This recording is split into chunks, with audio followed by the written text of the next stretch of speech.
दोस्तों आप लोगों को याद होगा कि जब मैंने आप लोगों को अडोबी इलस्ट्रेटर स्टार्ट करवाया था, उस वक्त शुरू में ही कुछ टूल्स जैसा कि selection tool, direct selection tool और शेप टूल की मदद से मैंने आप लोगों को डिफरेंट ऑब्जेक्ट्स और शेप्स क्रिएट करनी सिखाया था। दोस्तों इस लेसन में हम लोग एक बहुत ही इंटरेस्टिंग टूल अडोबी इलस्ट्रेटर का स्टडी करने जा रहे हैं। आप इसको टूल भी कह सकते हैं, फीचर भी कह सकते हैं।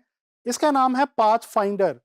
दोस्तों ये जो पाथ फाइंडर है ये क्या करता है, ये हमें बहुत ही कॉम्प्लेक्स किस्म की ऑब्जेक्ट्स को या शेप्स को बड़े ही आसानी से बहुत सिंप्लिसिटी के साथ क्रिएट करने में मदद देता है। अच्छा, जब हम डिफरेंट ऑब्जेक्ट्स के साथ प्ले करना चाहें और उनको मिला के कुछ नया बनाना चाहें तो पाथ फाइंडर अडोबी इलस्ट्रेटर में हमारे लिए बहुत ही हेल्पफुल है। तो चलें अडोबी इलस्ट्रेटर की तरफ चलते हैं और एक्सप्लोर करते हैं कि हम इलस्ट्रेटर में पाथ फाइंडर की मदद से क्या-क्या कर सकते हैं और उसमें कौन-कौन सी ऑप्शंस हमारे पास मौजूद हैं। अच्छा, सबसे पहले मैं आप लोगों को ये बताता चलूँ कि पाथ फाइंडर आपके पास इलस्ट्रेटर में विंडो में जाके आपको मिल सकता है। विंडो में जैसे ही हम क्लिक करते हैं, यहाँ पे हमारे पास पाथ फाइंडर की ऑप्शन मौजूद है और इसकी शॉर्ट की भी आप लोग देख सकते हैं। आपके सामने है जी शिफ्ट कंट्रोल प्लस F9। जैसे ही मैं पाथ फाइंडर सेलेक्ट करता हूं तो मेरे सामने ये एक नई विंडो जो है ये ओपन हो जाती है। इस विंडो के अंदर अगर मैं गौर से देखूं तो मेरे पास दो रोज मौजूद हैं और इन दोनों रोज के अंदर डिफरेंट ऑप्शंस हैं। जैसे कि ऊपर लिखा हुआ है शेप मोड और इसके अंदर मेरे पास 4 ऑप्शंस हैं। इसी तरह से नीचे पाथ फाइंडर्स लिखा हुआ है और ये भी मेरे पास पाथ फाइंडर की ही कुछ डिफरेंट किस्म की ऑप्शंस मौजूद हैं। अच्छा जी, पाथ फाइंडर आप लोगों को समझाने के लिए मैं गाहे बगाहे जो है वो इस्तेमाल करता रहूँगा किसका, शेप टूल का। जी बिल्कुल, शेप्स की मदद से मैं आप लोगों को जो है वो पाथ फाइंडर के बारे में जो है वो समझाऊँगा। अच्छा, इसका मैं स्ट्रोक थोड़ा-सा बढ़ा रहा हूँ और मैंने यहाँ पे जो फिल है वो व्हाइट रखा है और स्ट्रोक मैंने यहाँ पे फ़िलहाल ब्लैक में रख लिया। अच्छा जी, देखते हैं वन बाय वन इन तमाम ऑप्शंस को जो हमारे पास यहाँ पे मौजूद हैं। दोस्तों सबसे पहले हमारे पास पाथ फाइंडर में एक ऑप्शन मौजूद है जी यूनाइट की। यूनाइट जैसे ही हम क्लिक करते हैं तो ये आप देख सकते हैं कि जो मैंने सर्कल्स बनाए थे वो 2 सर्कल्स नहीं रहे, वो 2 अलग-अलग शेप्स नहीं रही, बल्कि वो आपस में मिलके यूनाइट होके एक सिंगल शेप की शक्ल अख्तियार कर चुके हैं। तो ये बेसिकली हमारे पास पाथ फाइंडर में यूनाइट के अंदर ये ऑप्शन मौजूद है कि हम 2 शेप्स को एक सिंगल शेप बना सकते हैं। अच्छा, एक और चीज़ मैं आपको आगे चलने से पहले यहाँ पे बताता चलूँ कि जब यहाँ पे आके हम स्क्रॉल करते हैं तो यहाँ पे लिखा हुआ आता है alt plus click to create a compound shape. दोस्तों ये ऑल्ट क्या काम करता है? बेसिकली मैं आपको यहाँ पे बताता चलूँ।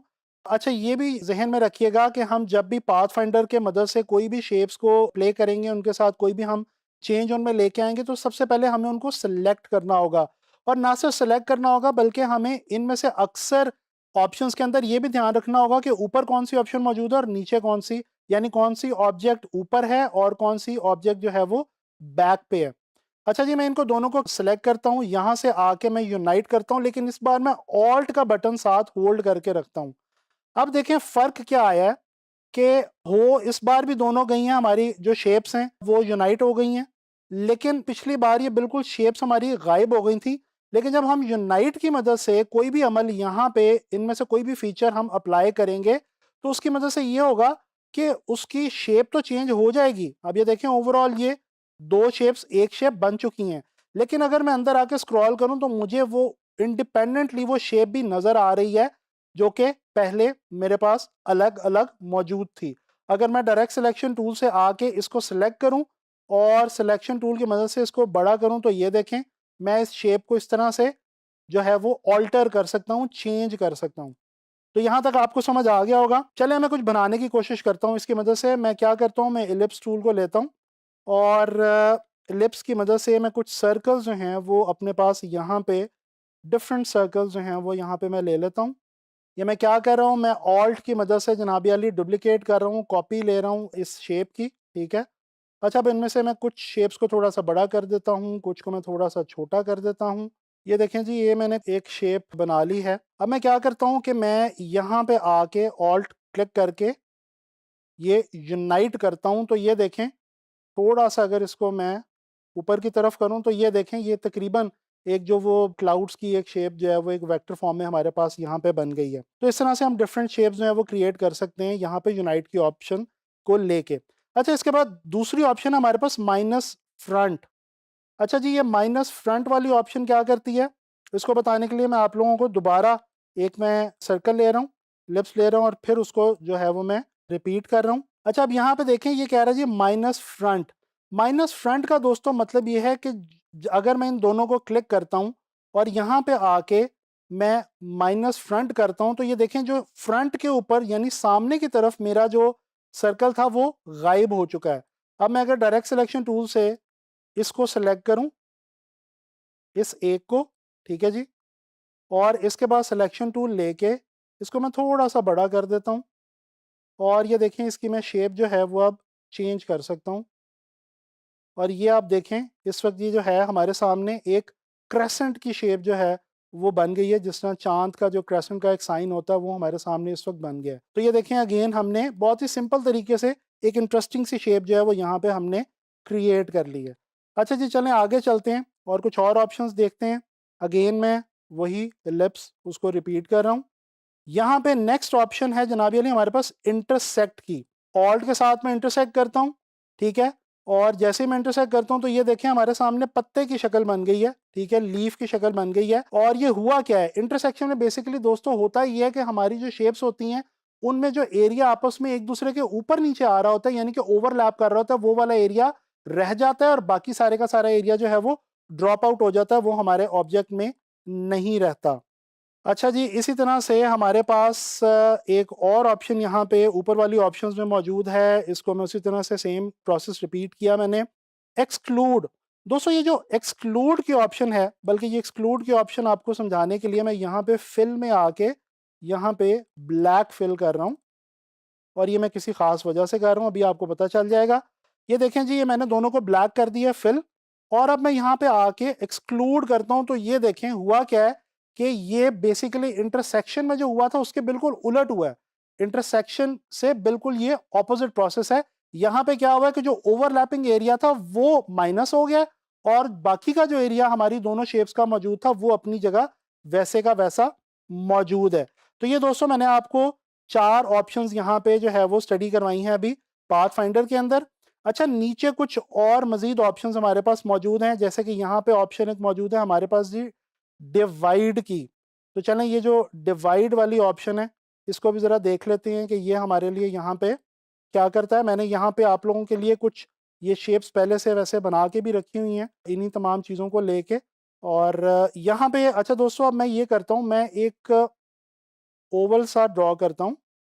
ये देखें इसको मैं वाइट कर लेता हूँ। अब डिवाइड क्या करेगा, डिवाइड एक बहुत ही मजे की चीज है। ये क्या करता है कि ये हमारी ऑब्जेक्ट को डिवाइड कर देता है। अब मैं करूंगा क्या, मैं पेन टूल लेता हूँ, पेन टूल लेके फिल को मैं नन कर दूंगा पेन टूल के लिए, और यहाँ पे मैं एक लाइन जो है वो ड्रॉ करता हूँ। अब ये एक लाइन मैंने ड्रॉ कर ली और ये मेरे पास ओवल है, इस सारे को मैं सिलेक्ट करता हूँ।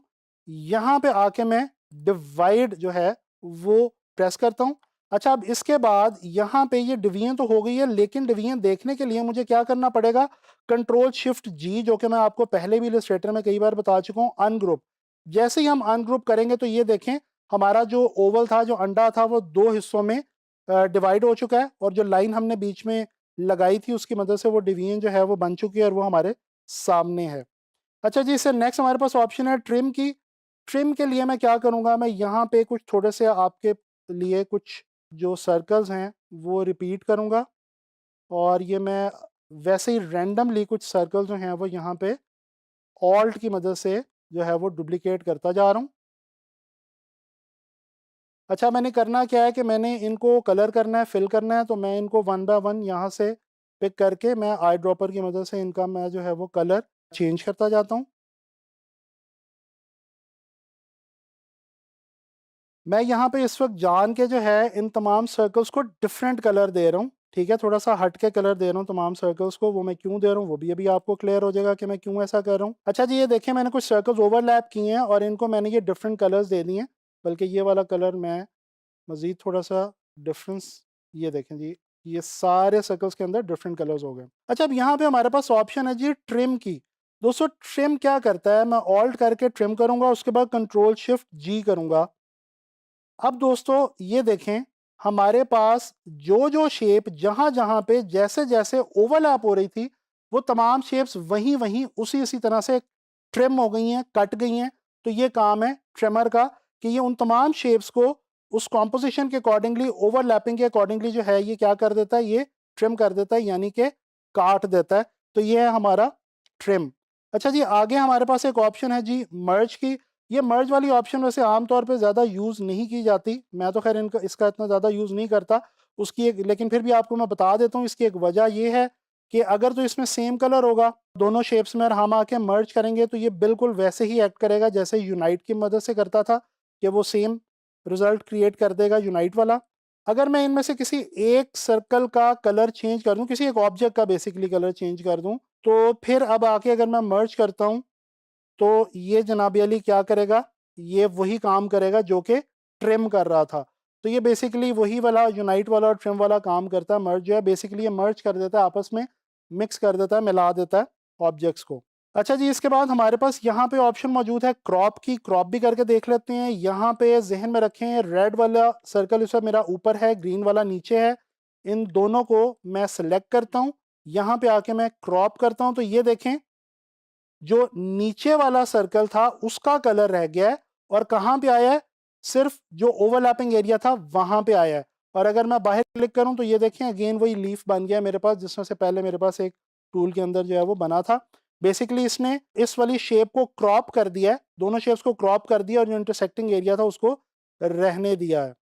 अच्छा जी, इसके बाद एक दो ये ऑप्शंस रह गई हैं। एक आउटलाइन की ऑप्शन है, ये भी एक हमें एक बारीक सी आउटलाइन दे देता है। जिस तरह से मैंने क्लिक किया तो ये देखें एक बारीक सी आउटलाइन आ जाती है हमारे पास।